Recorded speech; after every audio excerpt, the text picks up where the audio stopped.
there has been a lot of speculation about whether Nic and Olandria's relationship is real and genuine. Some viewers think their dramatic coupling was just a survival tactic to stay in the villa, pointing out that they once said that there was no spark and had doubt whether a genuine bond can really grow under such TV pressure. I'm going to dissect all of it because their story reveals lessons all of us can use to spot healthy love. So let's dive into their interview with Anna Martin on Modern Love. Hi, I'm Dr. Pam, therapist and relationship counselor, and I just want to say that so many of you have joined me on this Love Island journey, and I can't thank you enough. And at the heart of it, these videos are not just about this show. It's about exploring relationships and what we can learn about ourselves through these stories. And I'll be posting just one more Love Island video, and I'm going to shift to Love is Blind, which also offers even more raw, unfiltered moments about dating and relationships. And if you have valued the way that I unpack Love Island dynamics, you'll find plenty to connect with in Love is Blind as well. And don't worry, when Love Island returns, I'll be right there with you. Okay, let's just dive right in. Anna asks why Nic and Olandria think that people are so obsessed with their relationship. I think relationships are so hard, and it's not that fairy tale that it is in like movies. We went through all of these like trials and tribulations, dating other people. And then when you have this like story ending, grand finale of like coming back to each other, I think people like resonate with the hardships of their real relationships as like seeing the hardships in our show. I think that Nic's response is a start as to why people loved Nic Olandria so much, or were so obsessed, as he was asked.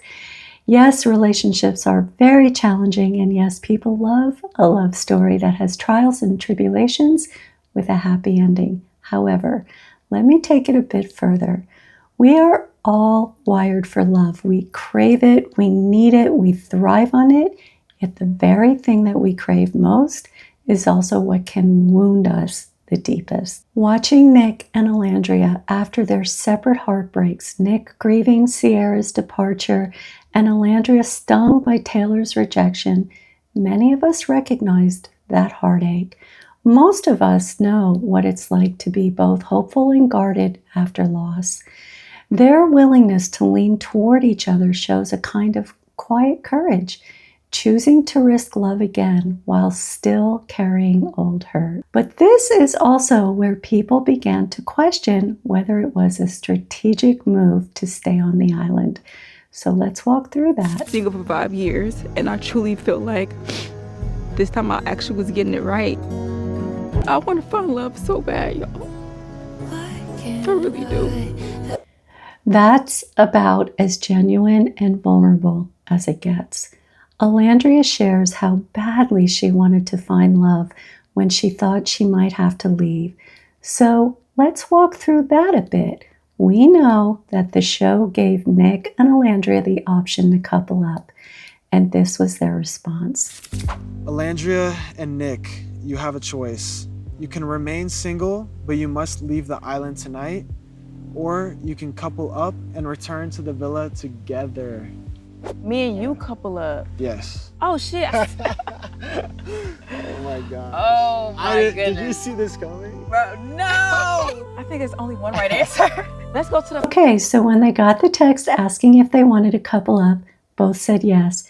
And at first, it looked like that yes was simply to stay in the villa. But Nic immediately spoke up and said this. I just want to say, I've been wanting to get to know you. I feel like we haven't had the opportunity to get these conversations. Agreed. And I think this text is the perfect opportunity to do that. In the beginning, how we kept kissing and we would never pull each other for a chat. I'm like, he keeps choosing me. Like, you know what I'm saying? Is something there, but it's like once Sierra got involved, and This was Nic's first real chance to tell Olandria he had feelings for her. And remember, they had just learned that both Taylor and Sierra were now coupled up with other people, which opened a door to possibilities they might not have considered before. Even though we know that they had to get closure on those relationships, it still opened a door for them.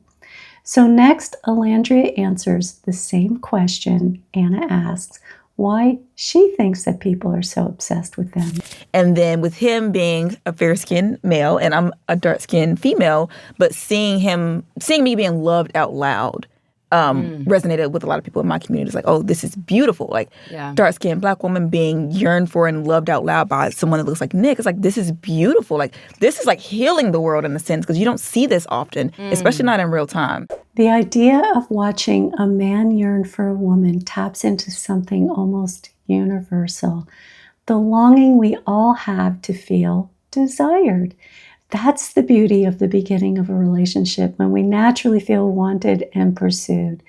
The real challenge, of course, is finding ways to keep even a spark of that desire alive as the relationship grows. For Nic and Olandria, that early pursuit is especially important because they are looking back and recognizing that their foundation of their relationship was being built before they even knew it. And I truly hope Olandria is right, that their relationship with Nic being fair-skinned and her dark skin brings healing to others. Seeing two people love each other across racial and cultural differences can quietly challenge old ideas about who belongs together. So next, Anna asked them why they thought that they were single before entering the villa. Excellent question, by the way. Olandria shared that she had been in just one relationship for 3 years and stayed single for 5. And she felt she had overhealed. Let's watch. At times, I felt like I overhealed. Overhealed. So in my relationship, considering that it was my first one, I truly found myself being way more forgiving than I should have been. Blinded by like the potential of a situation or a person rather than the pattern like that was right in front of me. Like, you know what?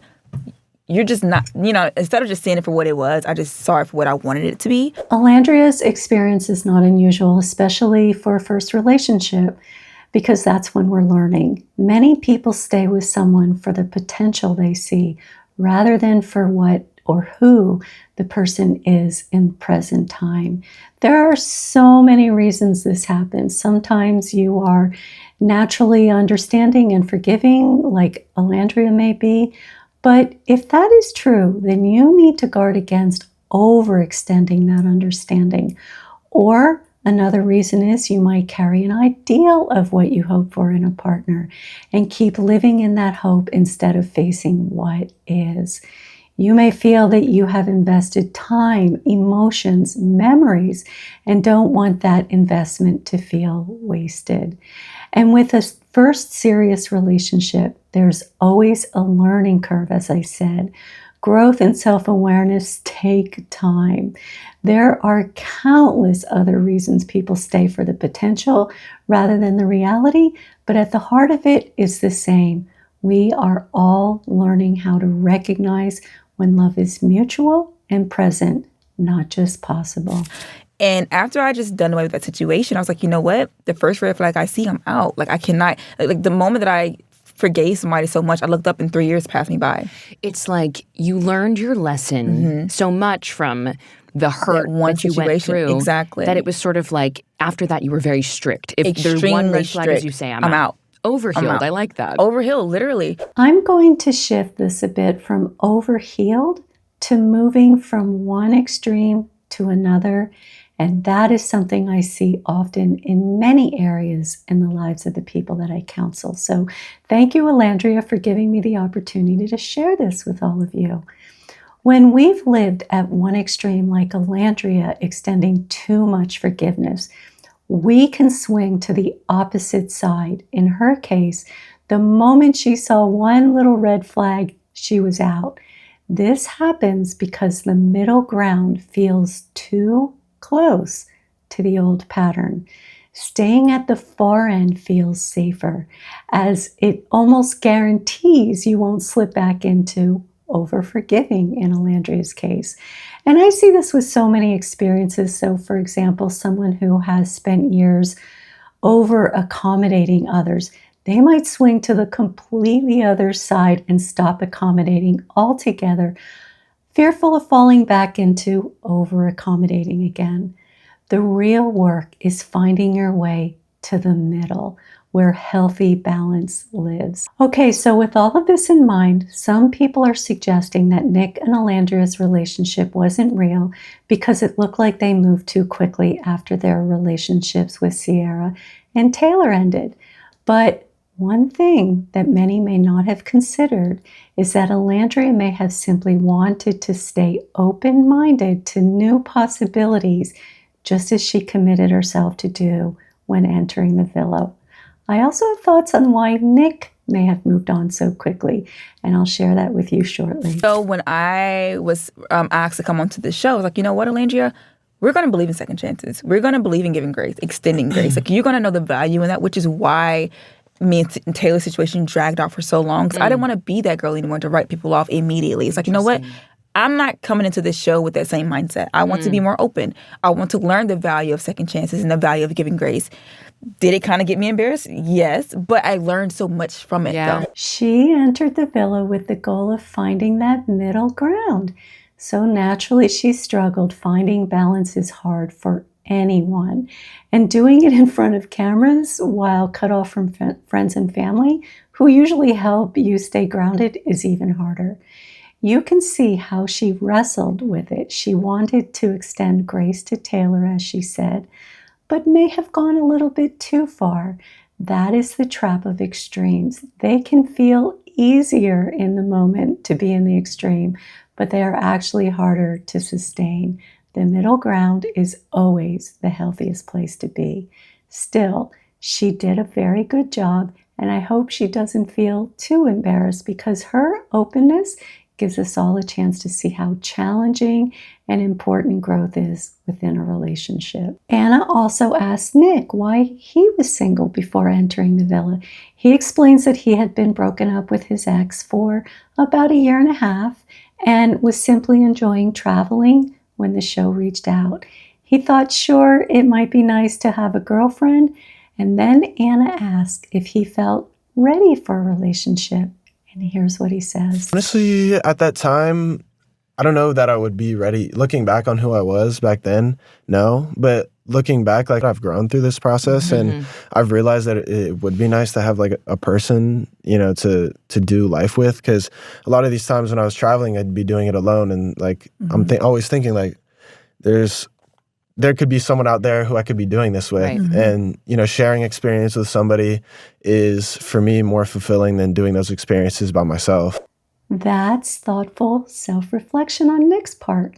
He recognizes that he wasn't ready for a committed relationship when he entered the villa, but over the time, he grew to appreciate the idea of having a life partner.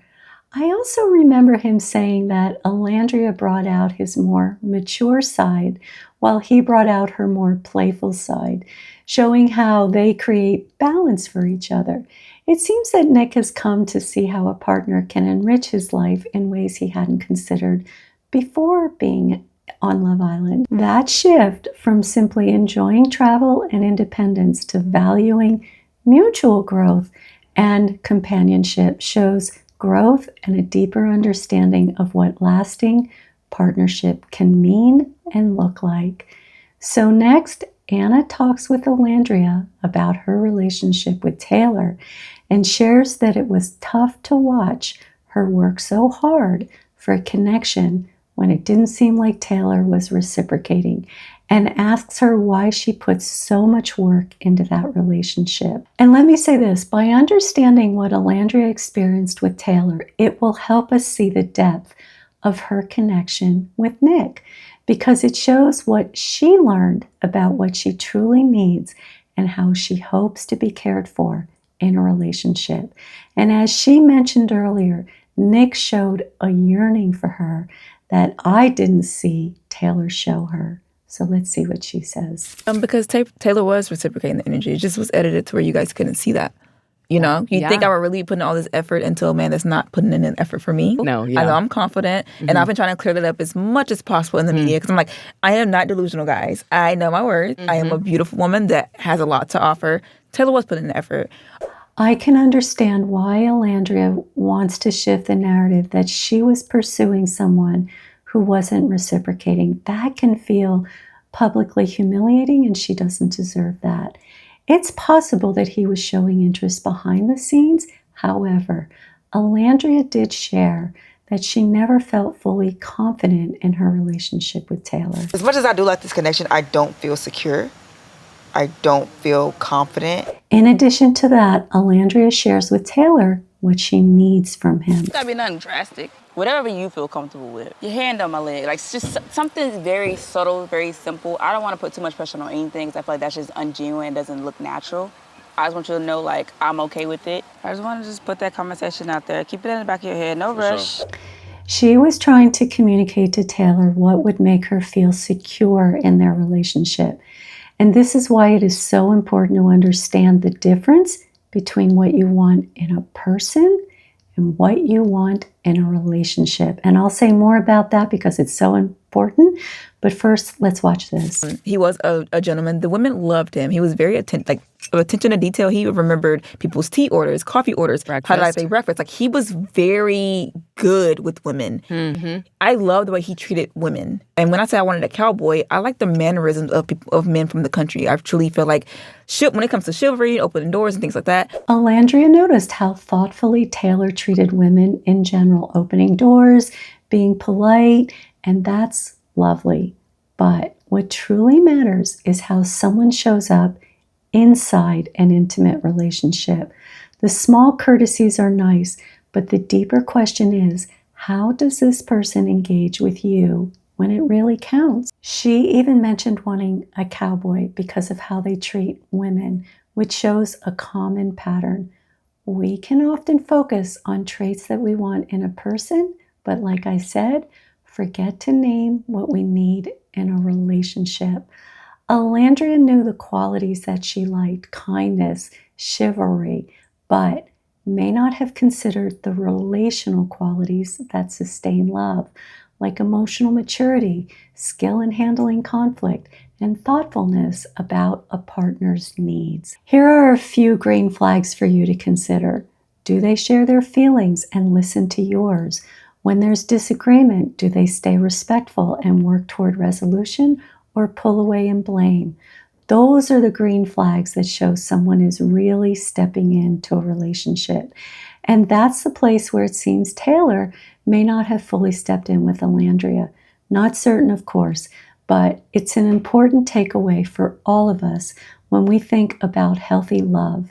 And that could be why she was able to move on so quickly from Taylor to Nic. Her needs were not being met with Taylor. It's just a guess. Anna asks Nic why he didn't tell Olandria that he was the one who kissed her very early on. It was more like in my head, it was like, okay, I can be like her secret admirer. You felt like you couldn't pursue because you were doing your thing with Taylor. Yeah. It's Bermuda Triangle. Bermuda Square would have been, I would have had to remove myself from the island Would have and all been that tough. stress. How do you navigate that? Thank Exactly. goodness I Ships did really get lost That would in have been there. crazy. No, if it was can't all do through, that. yeah. Too much. Yeah. So Nic shares that he felt like a secret admirer, yet he didn't want to complicate things in the villa because both he and Olandria were already in relationships. I didn't show you this, but what's interesting is that Nic said that he wasn't necessarily focused on finding love. He talked more about wanting someone to travel with and said he'd be happy if he met someone, but content if he didn't because he was just enjoying his travels. And he also mentioned that he and Sierra shared interests like travel and modeling.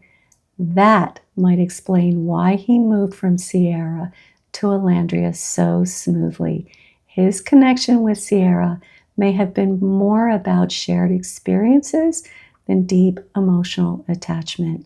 Meanwhile, he felt a quiet admiration for Olandria from early on. So when circumstances shifted, it may have been natural for those feelings to grow. Next, Anna asked them about the kiss in Soul Ties. And how could they possibly the next day say they didn't feel anything? In that moment in time, I did feel something. It was a great, I didn't realize how steamy the kiss was until I watched it back. Because we've kissed so many times in the challenges. So it was just like, our kisses are always blindness. good. You've kiss Yes. blindness. So she did feel something, but then later, So when afterwards, like, I kind of felt like a sense of guilt because I know how Sierra was having a hard time in Casa because she was really missing Nic and Sierra's crying. who Nic is with. Yes, and this is before I was done. Like, she was crying. So I have all that playing in my head. Mm-hmm. And then at that time, Taylor. I did not know Taylor, did not find me physically attractive, all that stuff. So it's like, I felt like I owed him something. So I was like, oh my gosh, I got to tell Taylor and I got to tell Sierra. Like, I feel bad. External noise. Yes. That's a lot for Olandria to carry. Caring about Sierra's feelings while having feelings of her own. And let's not forget her emotional investment with Taylor, which clearly affected how she felt after that kiss with Nic. And you know what? That speaks well of her character. She felt a connection with Nic, but still didn't want to hurt anyone. I'm always considering everyone else's feelings when I make decisions. I felt terrible for Sierra and Taylor. I felt like I owed them so much. So I didn't allow myself to truly feel what I wanted to feel when it came to Nic and admitted to him, like, I liked it and I wouldn't mind, you know? But at the same time, I know, not only did I know Sierra's missing Nic, I know he was missing her too. I don't even want to do this to you anymore. Like, I don't even want to put him in a situation to make him choose between me or Sierra. Everything that Olandria shares here is completely understandable. She was aware of her own feelings and of what everyone else might be feeling. And that matters because if you ignore the feelings of others, you risk losing support from many people when you move into a new relationship. They may feel that you didn't care how your choices affected others.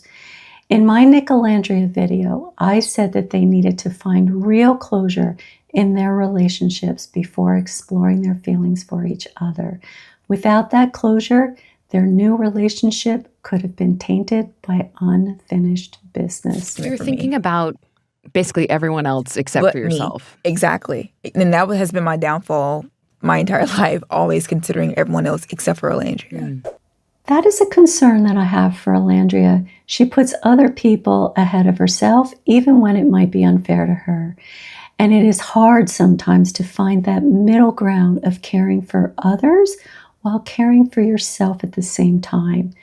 Remember when she said this at the villa? What I've learned in this process, you have to be selfish. I struggle with that so much. And I truly felt like me picking Nic last night was the first time that I finally put myself first without considering anybody else. Yeah. Whether that was a friend, another connection, or anybody else. It was just for me. So as selfish as that was last night, I felt good. I talked in my Nic Olandria video about the true definition of selfishness. Check that out if you'd like, but I'll briefly say this. Selfishness is when you knowingly cause harm to someone else for your own benefit. Hurting someone might simply mean disappointing them, but harm is deeper. It damages their well-being. That is very different from healthy self-care, which is meeting your own needs. Now, let me say this.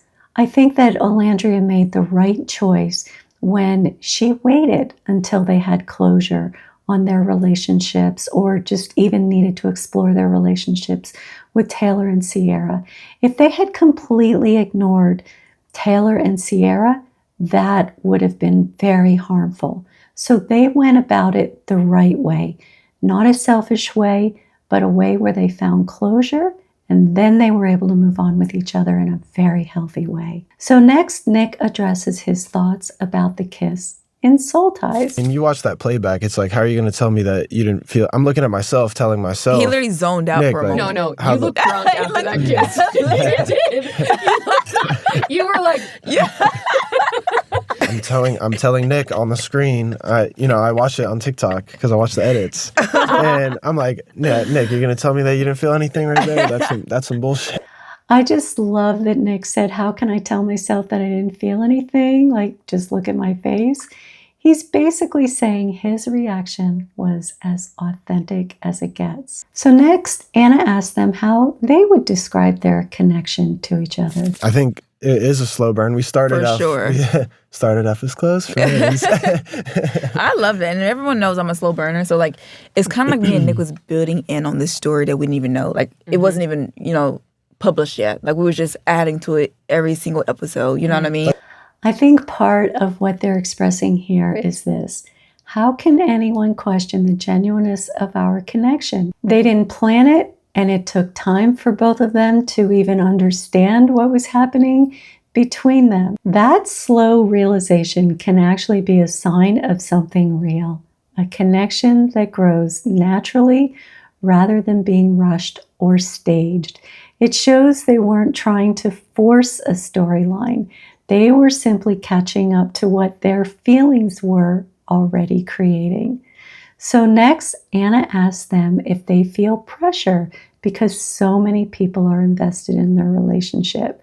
So they explain the idea of parasocial relationship, which is just a one-sided bond where someone feels so connected to a public figure and doesn't know them personally. And this is what Nic says about that. They feel like they should have like strong opinions about our relationships. And there's just so much pressure for, us to get married and have kids. And in reality, we've been together for a few weeks. I think that statement, we've been together for a few weeks, says so much. For all of us, it can feel like months, but for them, it's really only been a few short weeks. They are likely processing so much at once. Their new relationship, the shift back to everyday life, the sudden attention on social media that they're getting, and the mix of hurtful and also supportive comments. That is a lot of change in a very compressed time. And early relationships are already delicate, and adding public scrutiny can intensify everything. Testing their ability to communicate, to create boundaries, and to stay as grounded as possible as a couple. This is our real life relationship. Yeah. If you think that we're not displaying PDA, at an event, it's because we aren't comfortable with that. Yeah. And we did that all season. Yeah. oh my, y'all you seen this can kiss. run, Y'all you can see run that back the too? show. A year-long break from kissing. Like, I want to give that too. Yeah, just like they see us out like, oh, they're not doing this. They're not kissing. They're not doing this. Oh, it's not genuine. They explained it rather well. It's their real relationship, and they made an excellent point. After being on public display, they deserve privacy. That privacy isn't just a preference, it is essential for a new couple. Stepping away from constant outside opinions gives them space to build trust, navigate conflicts, and decide what their relationship will look like on their own terms, something every healthy partnership needs. And finally, Anna asks if they are boyfriend and girlfriend, and Olandria summed it up with one perfect sentence, and Nic described it perfectly where they are at in their relationship. It's been a couple of weeks. In the real world, Love Island aside, I don't decide to be someone's girlfriend within the 2-3 weeks. Before Love Island, I thought the term dating was like, this is going to be the person I'm going to marry. Yeah. But I've learned that dating can be getting to experience people and getting to know if that could be your person to marry. So I love that. You guys are dating. Olandria put everything into perspective when she says, it's only been a couple of weeks. I don't label a relationship that soon. And Nic is right. Dating is about discovering whether someone is truly your person. So, is their relationship real? Honestly, I think it doesn't matter. Whether it's a romantic connection or a close friendship, they clearly share a genuine bond. Relationships of any kind can be challenging and need support, and they have mine. Well, that is a wrap on this episode. Be sure to join me for one more special video where I will combine all of my Love Island reaction videos into one, but it won't be just a rerun. I am adding fresh reflections, sharing which video I almost didn't make and why, and the one that challenged me the most, what I've learned from all of you, and which video was the most fun to create, and so much more. Who knows what I will come up with as I write that script for all of you. Think of it as a director's cut to wrap up with new insights for longtime viewers and new viewers alike. See you next time.